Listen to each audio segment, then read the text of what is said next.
Hello.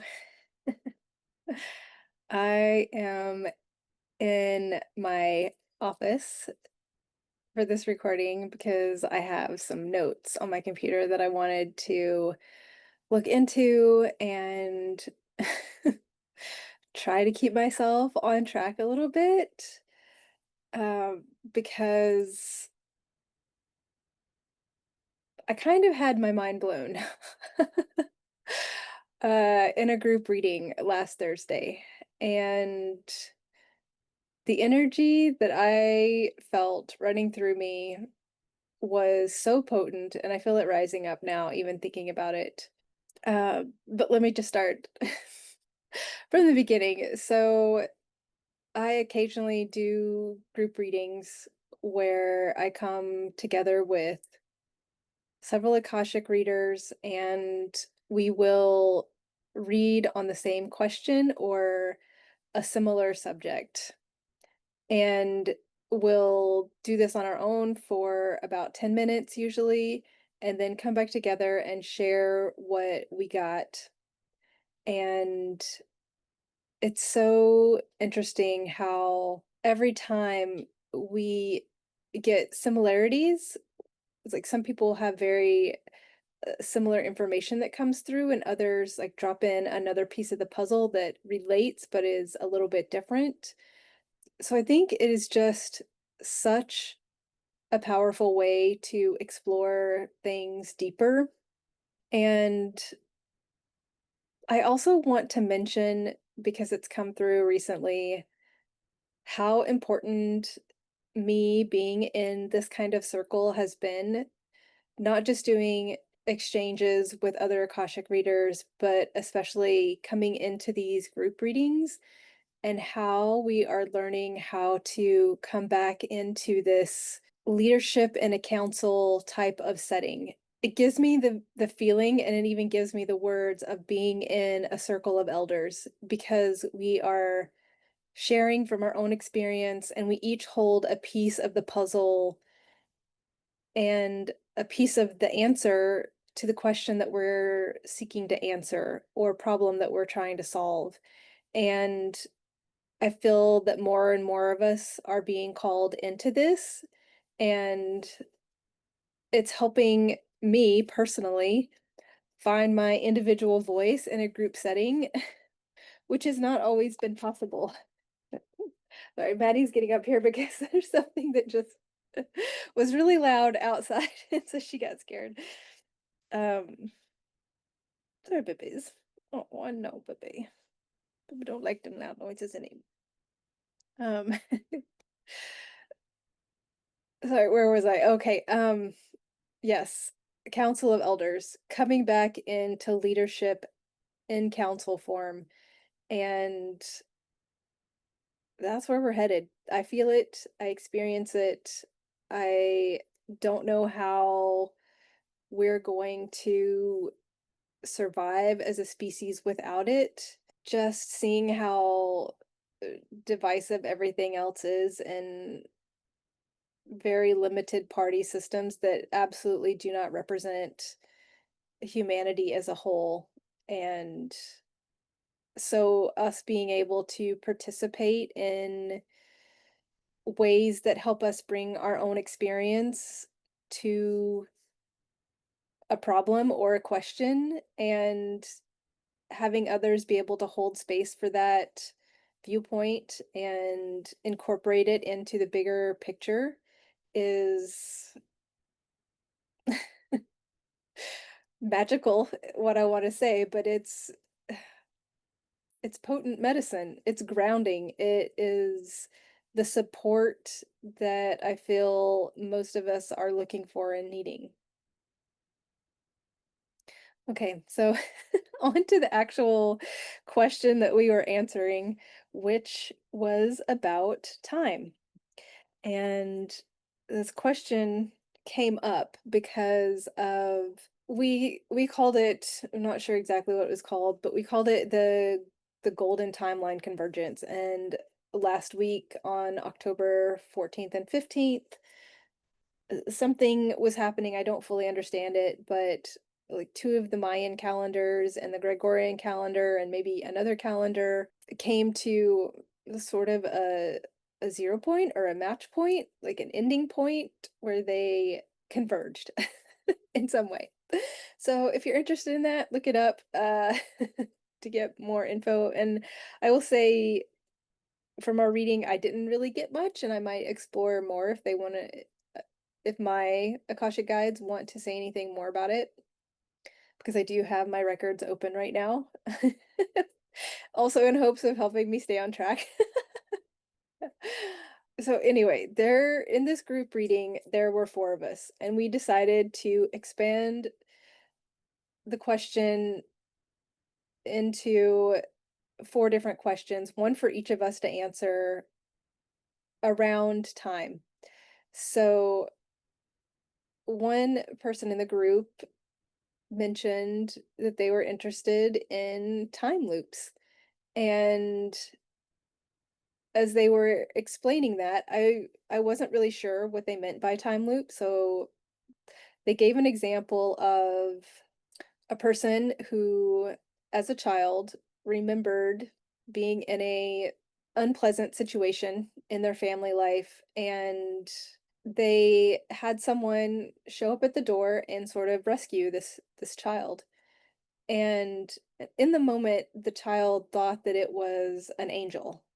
And as time went by, they sort of dismissed that this had happened or that this was an angel. And fast forward 40 years, and this person is doing a psychedelic experience and goes to visit themselves as that 5-year-old child and is the one who comes to rescue this child. And as they described, the person just, when they came out of the psychedelic experience, they knew that they had been the one to show up in their childhood years to basically rescue themselves. And so that's what I mean by time loop. We can go back or forward and experience another part of our lives or even a time that I'm thinking didn't even exist in. That's why we can go so far forward in the past and future, or some people can. And I'm not sure if the time loops are specifically talking about within our own lifetime. I feel like a time loop may be more specific for us in our own timelines as this human, right, in this existence, me in this embodiment as this human. Something to think about further, maybe. So anyway, whenever the other reader started mentioning and talking about time loops, I felt almost like a hula hoop that was running within my physical body, but also expanding out in front of me, going in both directions around this hoop, just this circle of energy that was running through me. And I got very excited about the question. And so I asked if I could answer that question or get more information about that question. And what I got, like, truly blew my mind. Because I felt like for the first time, I was able to really take in how time exists in our lives on Earth. And I just want to remind people that, if you've been in this sort of conversation of life beyond living in just this 3D human existence and exploring more in the energetic fields of how expansive life really is and other dimensions and the frequencies that exist there, you may know that time is considered a construct for this universe or for this planet. Certainly for this planet. And it's often been described as a spiral. And I did not understand, like, okay, time's a spiral. How is that? What does that look like? Do you want to get down? Are you ready to get down? Okay. I think it's safe. Okay. So to help explain this, I have a prop. So here we have an example of a spiral. And how the record showed it to me is more like a slinky, but I don't have a slinky, so this is what we have. This represents the spiral of time. So you can see the loops, right? And also note that depending on what angle you're viewing this from, trying to get this like, there you go. You can kind of see down the middle. Anyway, the point is, like, depending on what your viewpoint is of time, it looks different. I want to mention that because it came through for another reader that it was important to mention.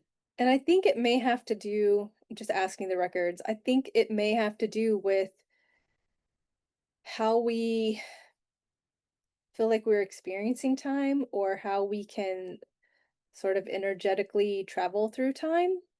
So it may be important to consider how we're viewing time when we set intentions to do that. So what they gave me is time really is it's a frequency, right? Like it looks like a spiral. Sorry, this is hard to do on video. It looks like a spiral, but when you stretch it, it looks like a frequency wave, right? It just looks like a wave of energy. And they're saying that's what this is. Like they're eh, also I got after the reading, like time exists in different spirals at the same time because like, a smaller spiral for a day, a bigger spiral for a year, even bigger spiral for a lifetime. It gives me the feeling that, this is like the simplest example they can show right now. My example right now is like a daily this is our daily spiral, we'll say. This represents one loop is one day. And we travel along the loop in the present moment, right? So it's hard for me to do it on this side for some reason. I'm gonna do it over here. So this is like a 24-hour period, right? From the top of one crest to the top of the next crest. That's 24 hours. And us in the present moment is what is moving us through. And we feel like we're moving along that timeline. And each present moment has a different frequency to it. To explain what a time loop is, they said that when this present moment, like say I'm here right now in this present moment and I think back intentionally or unintentionally and go back to the frequency of something in the past, like this could be years and years in the past, just like that adult man went back to visit his child self. When we go back into that frequency, that creates the time loop, right? These frequencies match up, and so they connect. That makes sense? Yes. Okay. It's a connection point. So a time loop is a connection point to another time that's not the present moment. And I mean, if you think about it, we can have many like miniature time loops throughout our day if we obsess about something that happens in the past. Like we're not fully our energy, especially our mental energy, is not fully in the present moment. It is in the frequency of something of somewhere behind us, of a time that we already experienced. And this also came through just this morning. Like, why is it important to stay in the present moment? I feel like we get this message constantly. It's the way to have our energy be the most potent and concentrated. Like we're not letting our energy leak into the future or the past. I'm just asking, why is that potency so important for this experience, for this human experience? And they're giving me the answer energetically. I just feel the energy moving up and down my body. Like it's all contained within my body, and it just feels, the word that comes to mind is that I feel aligned.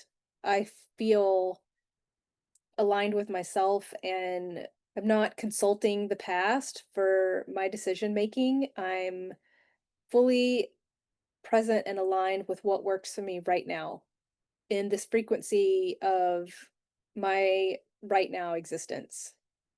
And I'm just feeling like in my body when I say that, because I'm asking about what does that look like for, you know, continuing to stay in the present, moving, forward into future.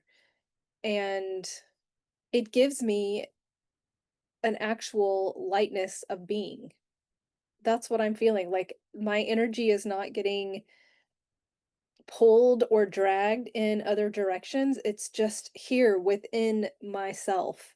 And that sort of containment of my energy is actually helps me physically and mentally feel lighter. And like I can move through time more easily, make decisions more easily, focus on what I'm doing more intently. And it's like with that focus of what I'm doing more intently, it's putting more it because I have my energy concentrated, it's actually putting more of my personal energy into anything that I'm doing, anything that I'm creating, any activity or non-activity that I'm experiencing. So it feels like it's in some ways it's like it makes me, more the frequency and authentic version of me. Okay, I don't know if that makes sense. That was a tangent that I just went on. Okay, so we're coming back to, okay, so we talked about time loops. I'm just reading my notes. And so they also said that we can collapse time. So there may be periods of our lives that feel like they're very condensed, right? They come tighter together. And they said to me, this is what I'm currently experiencing. And I asked why. And they said because my life on a daily or weekly basis is very similar. There are very few activities that I do that are not outside of my normal routine.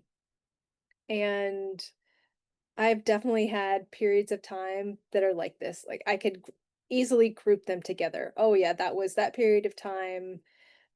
And they said when we do this, when we have these periods of time where the energy kind of becomes condensed, it can offer us a sort of like a spring that becomes compact and wants to spring back open. It can offer an energetic push to help us onto the next phase, to help expand this timeline again. And one way that the guides have told me over and over again to do this is to do something different, to change my routine, to truly follow what I want to do in the moment and not just because it's my routine and, this is what time Maddie and I get up, go to the park because this is when it's coolest in the day. But earlier I was thinking about how, you spend 12 or 16 years or more in school and you look back and it feels like time was very condensed. Like it may have felt like a long time while you were in it, but you look back and it's like it feels like such a small part of your life, especially when you get to middle age like I am. And it just feels like such a blip because it was very much the same, right? You were experiencing very similar routines throughout your day for many years. And then I was thinking, if when I go on a vacation or my routine gets really messed up and I do a lot of different things, even in a single day that I don't normally do, I can wake up in the morning and when I go to bed at night, it feels like 2 or 3 days have passed. And that is like that big time expansion because things have moved from being very condensed, like doing that the same patterns, same routine, it really expands that. And I'm just asking like why is that important? And they're giving me like the literal or when we expand this time, this timeline, it feels like it gives us more space for other opportunities to come in. It's literally like opportunities can see more entry points or have access to more entry points for us. So that's cool to know. Also I want to talk about a little bit quickly. I also want to talk quickly because what I got in my part of the reading about time was that time bends to our will and to our intentions. And our intentions can be conscious or unconscious. So it can be those mental time loops where we keep replaying an event in our mind, or we can specifically go back and revisit a childhood memory. And other readers got that time moves us, meaning like time is always happening, right? Like we can't control it. We can't stop time, but we can with our intention sort of control where we're at on that timeline. So in some aspects, I think both of those statements are true that we don't control time and that we do control time. It depends on how you're looking at it. um, I'm looking at my notes again. Oh, okay.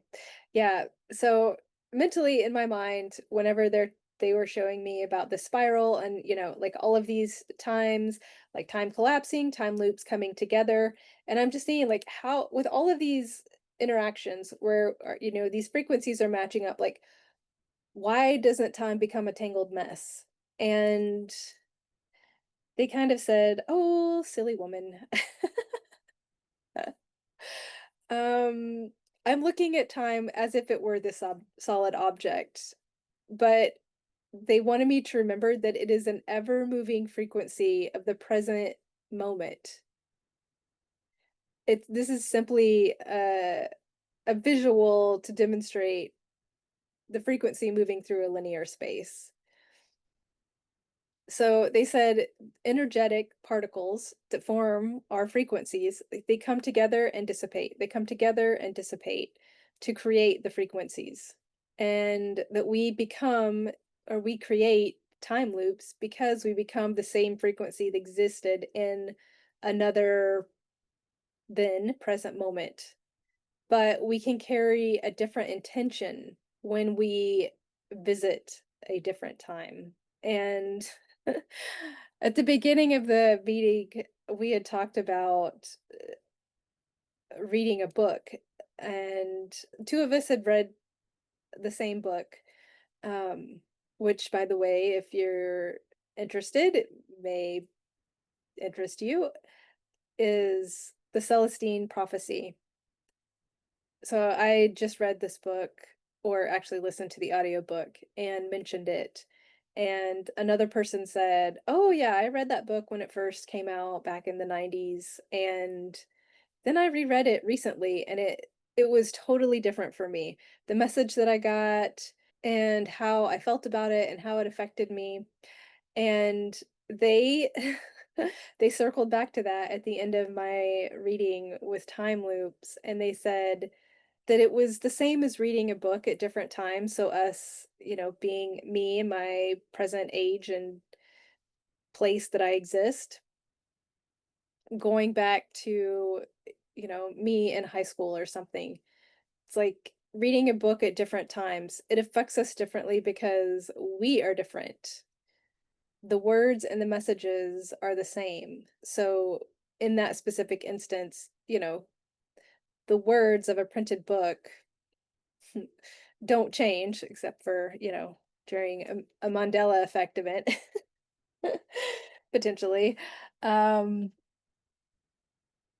but we experience the book differently because we are different. Because I am literally a different frequency right now than I was when I was in high school. And so was the person who had read that book twice.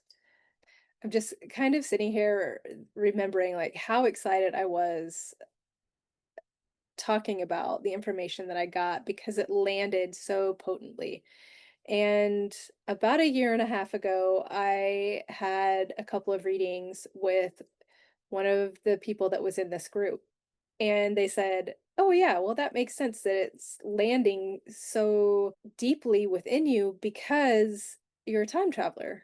And I was like, "What?" It's like, "Oh, yeah, don't you remember? Like, we had that reading and it talked about how you travel through time and dimensions, which are frequencies, I believe." And I didn't remember. I did not remember the readings. And so I went back and looked at it and I was just like, "Oh, yeah." So again, things land with us differently and we get the information that we need when we are ready for it, sort of when it can be put into use, because I feel like this information that I got during the reading, I feel like I can use this now in Akashic readings, in my own personal meditations, in my own personal life, to remind myself if I'm mentally looping on something that happened, let's look at it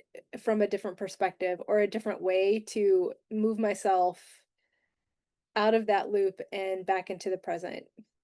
And I also want to mention that that idea of time loop, that I feel I experienced that with EMDR when I did EMDR back in 2021 with a counselor. And for those of you that don't know, like, you are using bilateral stimulation to revisit memories and really change the emotions that were sort of encapsulated or connected to that memory.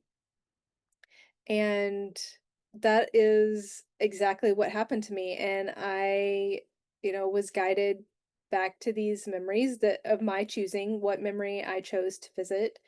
And through thinking about it and just continuing what information came up for me and letting the emotions come up that I felt, and I look back on these memories that I had that really had, I would say the best way to describe it is just left me with a tightness in my body, left me with tension around that experience. And going back and releasing those emotions, but also being able to view them differently after those emotions were released, me personally feeling a different frequency in that moment of thinking about the event that occurred in the past changed it. It literally changed my past. It literally changed my feelings about my past and the relationships that I had with people in the past. There was, again, like, that tightness released and there was lightness in its place. And one of the people in the group mentioned that for people that have experienced traumatic events, there is a visualization that they can do. And I don't know if this is with a clinical psychologist or counselor, but I'm experimental and I definitely do stuff on my own if I feel it's safe for me to do. But there's a practice where you can go back to an event that happened that did not have an outcome that you felt was beneficial for you, and you mentally change what you experienced in that memory to something, whatever it is that you feel would have been more beneficial for you in the time. You may change your actions or what happened or someone else's actions, but you change the memory intentionally to change your feelings about the memory and the event in the present. And I think that is such a beautiful practice, and it really reminds me of how EMDR helped me. And so I'm putting that out there as an offering because it came up and I think it may be useful for someone. So there it is. There is an offering for you. Okay, there's one more thing that I want to talk about. And another reader answered the question of how is time different in the Akashic records versus what we experience in our daily life. And the message they got was that time itself is no difference, but it is completely different. And that time in the Akashic records is always encapsulated. And I see it in this actual pill, like a gel cap or in parentheses or something. And time in our daily lives may or may not be encapsulated. And when I thought about what does it mean to encapsulate time, like what does that look like? And I think like when we go into the Akashic records, we are setting boundaries around what we're looking at, right? We're setting boundaries around a relationship or a situation or information that we want to know that exists around a subject. And so we're putting parentheses around it. Like, I want to know about this relationship that's existing from this time period to this time period, right? And we can do the same. There's another bang outside. We can do the same in the present, in our present reality. Babykins. Goodness. Okay, lay down. Can you lay down? Can you sit down? Yeah, sit down. This. Okay, there we go. Oh, sorry. We gotta get dog comfy. Okay, there we go. All right. All right. There we go. Goodness. Goodness. I know. You get tangled up in mama cord. Okay. Okay. Um, we're back. I'm back. So yeah, and we can do the same thing. Either we can be fully in the present, not encapsulating time, just moving present moment to present moment, or we can, I feel, especially from the mental body or the emotional body, be either stagnant or stuck in a period of time that affected us, or we're thinking about a period of time, either past or future, and and s- and encapsulate that we're thinking about or experiencing, and even moving that with us. Um, so that's I'm kind of leave it there. I don't think I want to expand on that yet. I think there's a lot more to unpack in that, and since I didn't read on it, I don't think that I really want to ask more about it right now. Um, they also said like we encapsulate time, or we can, when we are doing healing modalities or meditation. I don't know. What do you guys think? What are your thoughts? Who has more information? Who has more to add? Who totally contradicts everything that I've said? Oh, it's such an interesting subject, and I'm definitely going to do some practices around working with time in my own meditation and for my own experimentation and curiosity, I guess.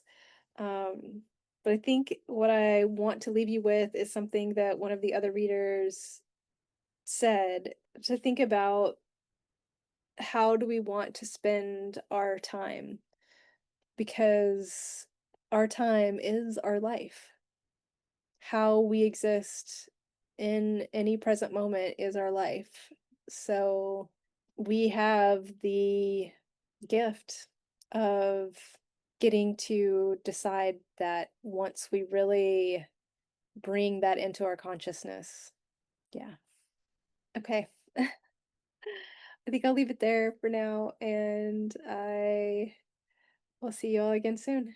Okay, bye.